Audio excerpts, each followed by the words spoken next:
বলবো তোর মুখে। আজকে একটা নতুন ধরনের নাড়ু বানাচ্ছি। তিলটাকে ভেজে গুঁড়ো করে নিয়েছি, আর ঘরের 1 কেজি দুধ ঘরে ক্ষীর করেছি, করে এবার তিল আর একটু নারকেল কুড়িয়ে নিয়েছি। এবার এটার নাম হচ্ছে তিল তিল ক্ষীর নাড়ু।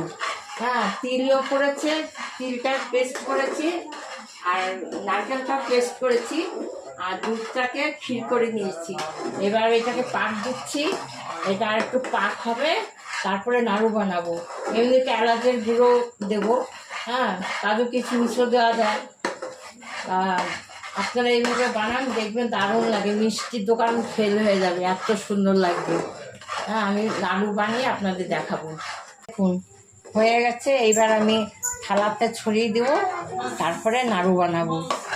এর মধ্যে কী কী দিয়েছি তো বলেছি, আরেকবার বলে দিচ্ছি।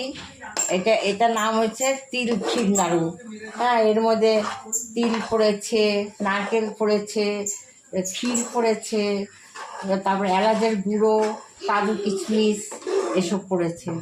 এটা খেতে খুব সুন্দর লাগবে। হ্যাঁ, আপনারা এইভাবে করে বানান, খান, দেখবেন খুব ভালো লাগবে। আমি নাড়ুটা বানিয়ে নিই, তারপর আপনাদের দেখাবো।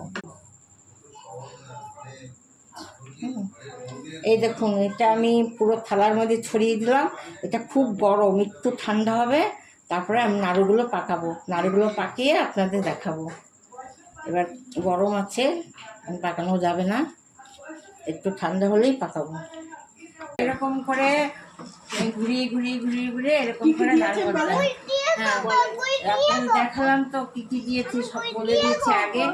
এরকম ঘুরিয়ে ঘুরিয়ে, হ্যাঁ, এই যে আমার নাতিও শিখে নিচ্ছে। দেখুন, এই যে আমার নাতি আছে, তুমি বানাবে? আচ্ছা, তুমি একটা বানাও, না বানাও, তুমি বানাও। ওই দেখুন আমার নাতি বানাচ্ছে, মুখটা দেখাও। বলে আমার নাম ঋষি, আমি নাড়ু বানাচ্ছি। আমার মাম্মা নাড়ু বানাতে বেশিক্ষণ লাগে না, এই 10-15 খেয়ে দেখবেন, দেখবেন দোকানে মিষ্টি ফেল হয়ে যাবে, এত টেস্টি এটা খেতে। হ্যাঁ, কী কী দিয়েছি তো আপনাদের আগে বলে দিলাম। কাজু কিশমিশ, এলাচের গুঁড়ো, ক্ষীর, নারকেল, তিলের গুঁড়ো, তিল ভেজে ছাতু করে সেটা দিয়েছি। এই যে দেখুন, এই যে নাড়ু এরকম করে নাড়ু বানাচ্ছি। ভালো হয়েছে দেখুন, আমার নাতি বলছে খুব ভালো হয়েছে।